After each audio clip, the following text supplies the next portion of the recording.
میری ماں ہر جگہ مشہور ہو گئی تھی۔ لوگ کہتے تھے کہ میری ماں کے ہاتھوں میں جادو ہے۔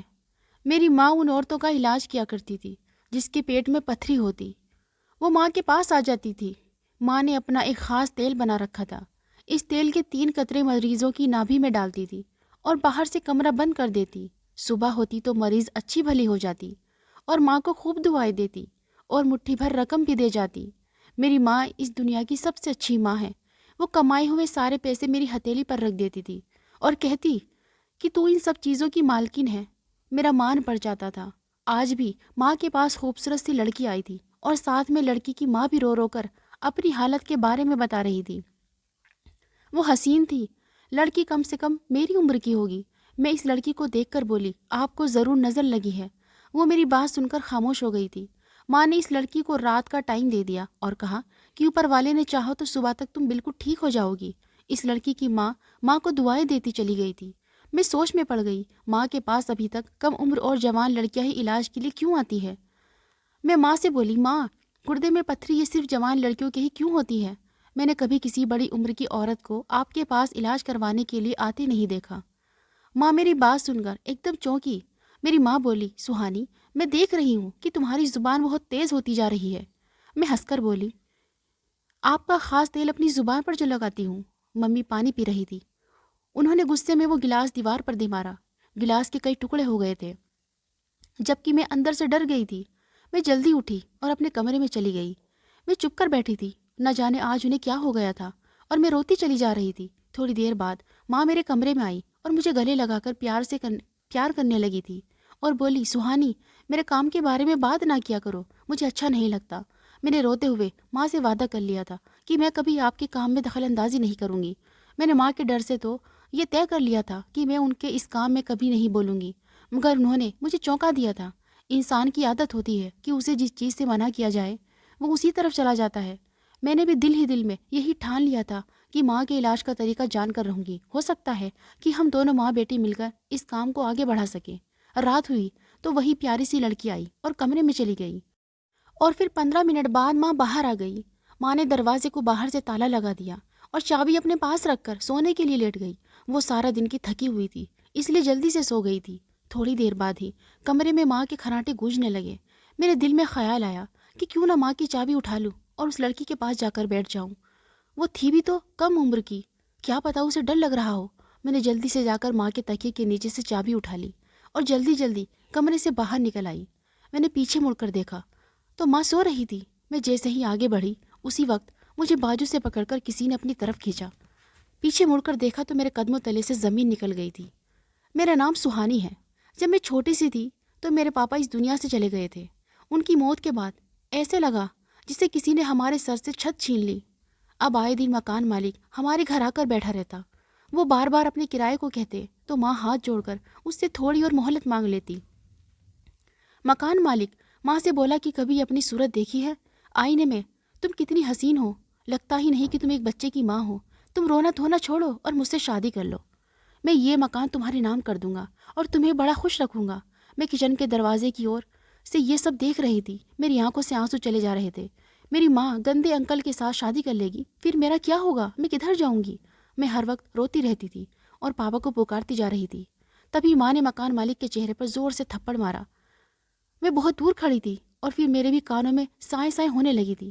ماں نے اس کا گریبان پکڑ کر گھر سے باہر نکال دیا تھا۔ اگلے ہی دن ہم نے وہ گھر چھوڑ دیا اور ایک نئے علاقے میں آ بسے تھے۔ یہاں آتے ہی ماں کے ہاتھ جادوئی تیل کہاں سے لگ گیا تھا کہ ہماری تو کایا ہی پلٹ گئی۔ ماں نے خود اپنا مکان خرید لیا۔ ہمارے تو دن پھر گئے۔ ماں کو لوگ کافی جاننے لگے تھے اور ماں دور دور تک مشہور ہو گئی تھی۔ لیکن آج تک میرے کانوں میں ماں کا وہ تھپڑ اکثر یاد آ جاتا جو انہوں نے مکان مالک کو مارا تھا۔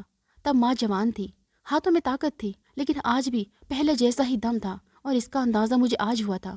میں تالے میں چابی لگانے لگی اور مجھے پکڑ کر کسی نے اپنی طرف کھینچا تھا۔ پیچھے مڑ کر دیکھا تو قدموں تلے سے زمین نکل گئی۔ وہاں تو میری ماں کھڑی تھی اور وہ مجھے غصے سے دیکھ رہی تھی۔ ماں نے میرے گال پر اس قدر زور سے تھپڑ مارا تھا کہ میں زمین پر گر پڑی تھی۔ میری آنکھوں سے آنسو بہنے لگے۔ میں کچھ سنے بغیر کمرے میں چلی گئی۔ آج دل پوری طرح سے ٹوٹا ہوا تھا۔ ماں کو یہ سب نہیں کرنا چاہیے تھا، انہیں مجھ پر ہاتھ نہیں اٹھانا چاہیے تھا۔ میں روتی جا رہی تھی اور ساتھ ساتھ ماں کو دل میں یہ کہتی جا رہی تھی کہ آپ نے یہ سب اچھا نہیں کیا۔ میرے دماغ میں خیال آیا، ہو سکتا ہے ماں کا کوئی بڑا راز کمرے میں چھپا ہو، وہ شاید ڈرتی ہے کہ کہیں مجھے حقیقت نہ معلوم ہو جائے۔ میں نے سوچ لیا تھا کہ ماں کا راز جان کر ہی رہوں گی اور ماں کے سامنے بالکل نارمل رہوں گی تاکہ انہیں مجھ پر کسی قسم کا شک نہ ہو۔ صبح ہوئی تو وہ کمرے میں آئی، ان کی آنکھیں سوجی ہوئی تھی، ایسا لگتا تھا جسے وہ رات بھر رو رہی ہو۔ وہ میرے سامنے ہاتھ جوڑے ہوئے کھڑی تھی اور بولی، میری بیٹی، اپنی ماں کو معاف کر دو۔ میں جانتی ہوں کہ مجھ سے بہت بڑی غلطی ہو گئی، مگر تم نہیں جانتی علاج کرنے والوں کے بھی کچھ اصول ہوتے ہیں، اور سب سے بڑھ کر اصول یہ ہوتا ہے کہ مریض کو پرائیویسی دی جائے۔ میں بھی یہ سب کرنے کی کوشش کر رہی تھی، تم میری ہمت بننے کی بجائے مجھے تنگ کرنے لگی ہو۔ اگر تم یہ سب کرتی رہو گی تو مجھے لگتا ہے کہ میں لوگوں کے علاج سے ہاتھ کھینچ لوں گی، ان سب کا گناہ پھر تمہیں ہی ملے لگے گا۔ پھر یہ بھی یاد رکھنا کہ ہمیں ایک بار پھر سے غریبی کا منہ دیکھنا پڑے گا، ہر چیز کے لیے ترسنا پڑے گا، منظور ہے؟ میں نے میں سر ہلا دیا۔ میں بولی، ماں، آج کے بعد آپ کو میری طرف سے کسی بھی قسم کی شکایت نہیں ہوگی، اس لیے آپ اپنا کام جاری رکھیں۔ ماں خوش ہو گئی تو میں نے بھی سوچ لیا کہ جو جیسا چل رہا ہے چلنے دیتی ہوں، ماں کو تنگ کرنا اچھی بات نہیں ہے۔ پھر ماں کی یہ بات صحیح تھی کہ علاج کی جگہ پر پرائیویسی ضرور ہوتی ہے۔ میں نے اپنے دل و دماغ سے سب ختم کر دیا تھا، مگر میں نہیں جانتی تھی کہ آگے کچھ ایسا ہو جائے گا کہ مجھے اپنی ماں کے وجود سے نفرت ہو جائے گی۔ ایک ہفتہ آرام سے گزر گیا تھا، میں نے ماں کو تنگ نہیں کیا۔ ماں خوش تھی مگر میں پریشان تھی۔ حسین حسین چہرے والی لڑکیاں ماں سے علاج کروانے آتی تھی تو دل میں شک سا بیٹھ گیا کہ پتھری صرف جوان لڑکیوں کی ہی کیوں ہوتی ہے۔ میرے پیٹ میں ہلکا درد ہوتا ہے تو مجھے بھی ڈر لگتا تھا کہ کہیں پتھری تو نہیں بن گئی، اور یہی سوچ کر روتی رہتی اور اوپر والے سے معافی مانگتی تھی، مگر یہ درد میری جان سے چپک گیا تھا۔ آج بھی میرے پیٹ میں درد اٹھا تھا۔ میں ماں کا انتظار کر کے تھک گئی تھی۔ وہ پڑوس کا کہہ کر نکلی تھی مگر وہ لوٹ کر آنے کا نام ہی نہیں لے رہی تھی۔ میں ڈر سے بے بس ہو گئی تھی۔ میں چاہتی تھی کہ ممی جلدی سے واپس آ جائے اور مجھے ڈاکٹر کے پاس لے جائے، اور میں اب درد سے مجبور ہو گئی تھی۔ مجھے لگا کہ کیا پتہ میرے پیٹ میں بھی پتھری بن گئی ہو۔ میں جلدی سے اٹھ کر ماں کے خاص کمرے میں چلی گئی جہاں وہ عورتوں کی پتھری کا علاج کیا کرتی تھی۔ مجھے بہت درد ہو رہا تھا۔ میں نے کچھ نہیں دیکھا اور کمرہ بند کر کے 3 قطرے اپنی نابھی میں ڈال دیے اور آرام سے کونے میں لیٹ گئی۔ ابھی تک 15 منٹ بھی نہیں گزرے تھے، دروازہ کھلنے کی آواز آنے لگی تھی اور ماں کا تھپڑ یاد آنے لگ گیا۔ میں ڈر کر سہم گئی۔ میں نے خود کو وہیں کونے میں چھپا لیا تھا۔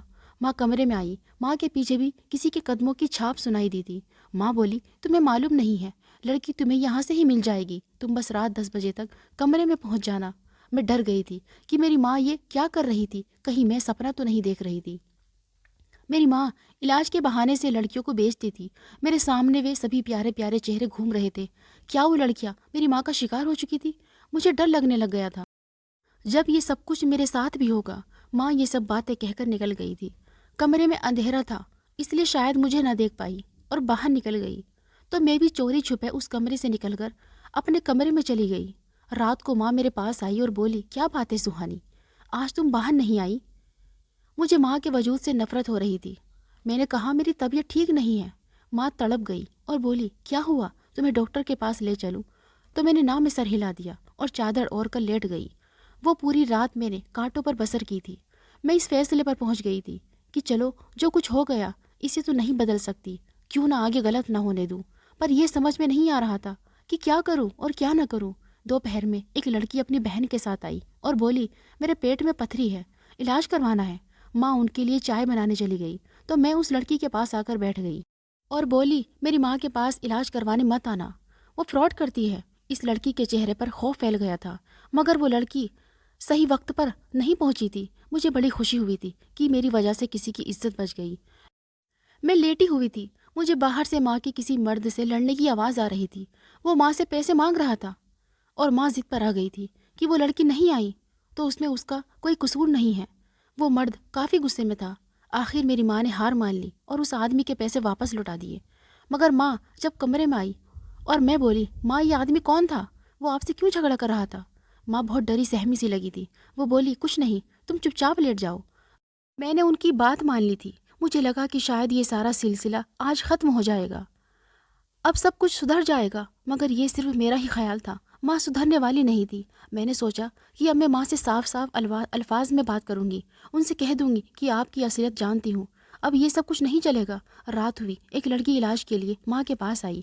میں کمرے سے چھپ کر اسے دیکھ رہی تھی۔ وہ دلہن کی طرح سجی سوری تھی۔ آج موقع تھا کہ ماں کے سامنے جا کر کھڑی ہو جاؤں اور ان کے کام کی حقیقت معلوم کر لوں۔ میں جلدی سے باہر نکلی۔ ماں مجھے دیکھ کر ہکا بکا رہ گئی تھی۔ وہ اپنے گناہ پر غصے کی چادر ڈالنے کی کوشش کر رہی تھی اور بولی، تم یہاں کیا کر رہی ہو؟ دفع ہو جاؤ کمرے سے۔ میں نے ماں کی باتوں پر کوئی اثر نہیں کیا اور بولنے لگی، ابھی یہ دلہن کون ہے؟ یہ تو وہ لڑکی ہے نا جو آپ سے علاج کرانے آنے والی تھی، پھر اسے کیا سوجی کہ یہ دلہن بن کر آ گئی؟ اب ماں جواب کی تلاش میں ادھر ادھر دیکھنے لگی تھی۔ پھر بولی، سہانی، جو لڑکی دلہن کا روپ دھر کر آتی ہے وہ جلدی سے ٹھیک ہو جاتی ہے۔ میں نے ہی اسے کہا تھا کہ ایسا کپڑا پہن کر آنا۔ میں بولی، ماں، مجھے لگتا ہے کہ میری ساری زندگی جھوٹ پر ہی ہے۔ مجھے آپ کی ایک ایک بات پر شک ہو رہا ہے۔ نہ جانے کہ پاپا کے مرنے کے بعد آپ نے میری پرورش کس طرح کی ہوگی، کہاں سے مجھے پڑھایا لکھایا ہوگا۔ ماں، آپ جانتی ہیں کچھ روز پہلے میرے پیٹ میں درد ہوا، جس سے میرے پیٹ میں بھی پتھری بن گئی ہے۔ میں درد سے تڑپ رہی تھی۔ 2 گھنٹے آپ کا انتظار کرتی رہی مگر آپ گھر واپس نہ لوٹی۔ درد بہت بڑھ گیا تھا۔ میں آپ کے کلینک میں چلی گئی تھی اور آپ کا خاص تیل اٹھا کر 3 بوندیں نابھی میں ڈال دی اور ایک کنارے پر جا کر لیٹ گئی کہ کہیں آپ مجھے دیکھ نہ لے، کیونکہ مجھے وہ تھپڑ یاد تھا جو آپ نے مجھے مارا تھا۔ آپ کو پتہ ہے پھر کیا ہوا؟ آپ کمرے میں آ گئی تھی۔ آپ نے اس سے 10,000 مانگے تھے اور کہا تھا کہ لڑکی مل جائے گی۔ ماں، آپ پیسے کے لالچ میں اس قدر گر گئی ہو، میں نے تو کبھی سوچا بھی نہیں تھا۔ آپ مجھے روکھی سوکھی کھلا دیتی مگر حرام کی تو نہ کھلاتی۔ ماں، آپ کی خود ایک جوان بیٹی موجود ہے، آپ نے دوسری بچوں کی عزت خراب کرنے کا کیسے سوچ لیا؟ ماں، مجھے آپ اچھی نہیں لگتی ہیں۔ جی چاہتا ہے کہ یہ گھر آپ کو ہمیشہ ہمیشہ کے لیے چھوڑ کر چلی جاؤں۔ اس دن ہمارے گھر جو لڑکی آئی تھی علاج کے لیے، کہہ دیا تھا کہ میری ماں فراڈ ہے، یہاں ہرگز نہ آنا۔ اس رات کو آپ کا ایک آدمی سے جھگڑا ہو رہا تھا، میرے سر پر آپ نے یقین کی مہر لگا دی تھی۔ ماں، مجھے سمجھ نہیں آتا کہ اب آگے کیا ہوگا۔ آپ کی اصلیت سے واقف ہو کر ہم دونوں ایک گھر میں ایک ہی چھت کے نیچے کیسے رہیں گے؟ ماں رونے لگی تھی اور روتی زمین پر بیٹھ گئی۔ ماں نے مجھے جو بات بتائی اس کے بارے میں تو میں نے کبھی سپنے میں بھی نہیں سوچا تھا۔ ماں بولی، سہانی، تو اپنا کہہ چکی ہے، کیا میری طرف کی کہانی بھی سنے گی؟ تم 7 سال کی تھی جب تمہارے پاپا چل بسے تھے، میں جوان تھی، میرے لیے کئی رشتے آئے تھے مگر میں تیرا سوچ کر رک جاتی تھی، مگر مجھے لگتا تھا کہ سوتیلا باپ تجھے پیار نہیں دے پائے گا۔ جب اس کی خود کی اولاد ہو جائے گی تو ہو سکتا ہے کہ تیری ضرورت سے بھی ہاتھ کھینچ لیتا۔ پھر میں کیا کرتی؟ میں تجھے سسک سسک کر نہیں دیکھ سکتی تھی، اس لیے میں نے پوری زندگی تنہائی میں کاٹی تھی اور تیرا پیٹ بھی بھرتی تھی اور خود بھی بھوکی رہتی تھی۔ ایک دن مجھے ایک عورت نے بتایا کہ وہ شادی شدہ جوڑے جنہوں نے خاندان والوں سے چھپ کر شادی کی ہوتی ہے، وہ ہوٹل کا بھاری بھاری کرایہ بھر کر ساتھ رہتے ہیں۔ میرے دماغ میں خیال آیا کہ اسی کے تحت میں اگلے ہی دن کورٹ کے باہر جا کر کھڑی ہو گئی۔ اس دن ایک ہی جوڑے کی شادی ہوئی تھی، وہ میاں بیوی اکیلے ہی تھے۔ میں جان گئی تھی کہ ان کے آگے پیچھے کوئی نہیں ہے۔ میں بولی، تم لوگ اب کہاں ٹھہرو گی؟ اس لڑکی نے بتایا کہ وہ ہوٹل میں جائیں گے۔ میں نے کہا، کیا میرے گھر کے کمرے میں ٹھہر سکتے ہو؟ ہوٹل سے کم قیمت پر۔ میرے گھر میں زیادہ پرائیویسی ہے۔ جو میرے گھر میں رکے تھے تو آہستہ آہستہ یہ کام چل نکلا تھا۔ کورٹ میں شادی کرنے والوں کو سب میرے گھر کا ہی مشورہ دے دیتے تھے۔ اکثر لڑکیاں کالج میں ہی اپنی پسند سے شادی کر لیتی تھی، اس لیے وہ پیٹ میں پتھری کا بہانہ بنا کر اپنی ماں کے ساتھ آ کر مجھے اپنی شادی کا سرٹیفکیٹ دکھا جاتی تھی۔ میں اچھی طرح جانچ پڑتال کر کے ان میاں بیوی کو اپنے گھر میں جگہ دیا کرتی تھی۔ اس میں تو کوئی گناہ نہیں ہے، میں کوئی غیر قانونی کام نہیں کر رہی تھی۔ تم نے جو آج باتیں کی ہے، میں اپنی ہی نظروں میں گر گئی ہوں۔ اب مجھے احساس ہو رہا ہے کہ لوگ سچ ہی کہتے ہیں کہ اولاد کسی کی نہیں بنتی۔ اگر میں شادی کر لیتی تو آج گھر والی ہوتی، تمہارے لیے قربانی دی۔ تم نے مجھے کیا دیا؟ تم نے تو آج شبدوں کے تھپڑ مارے ہیں۔ ماں کی باتیں سن کر میں کانپ گئی تھی۔ واقعی میں کتنی بری تھی۔ اپنی فرشتے جیسی ماں پر شک کیا، ان کے لیے ایسے شبدوں کا استعمال کیا کہ میں پھوٹ پھوٹ کر رونے لگی تھی اور ماں کے قدموں میں بیٹھ گئی۔ میں نے کہا، ماں، جہاں تو نے مجھ پر اتنے احسان کیے ہیں، آج ایک اور کر دے، اس نافرمان اولاد کو معاف کر دے۔ اگر تو مجھے معاف نہ کر پائی تو میں بھی خود کو کبھی معاف نہیں کر پاؤں گی۔ نہ جانے ماں کا دل کیسے پگھل گیا۔ اس نے اٹھ کر مجھے گلے سے لگا لیا۔ یہ اشارہ تھا کہ ماں معاف کر چکی ہے، مگر سچ تو یہ ہے کہ خود کو ابھی تک میں معاف نہیں کر پائی تھی، میں خود سے نظر نہیں ملا پا رہی تھی۔ اگر آپ کو ہماری آج کی کہانی پسند آئی ہے تو اسے لائک کریں اور اپنے دوستوں کے ساتھ شیئر کریں، اور ہاں، چینل پر نئے ہیں تو پلیز چینل کو ضرور سبسکرائب کریں۔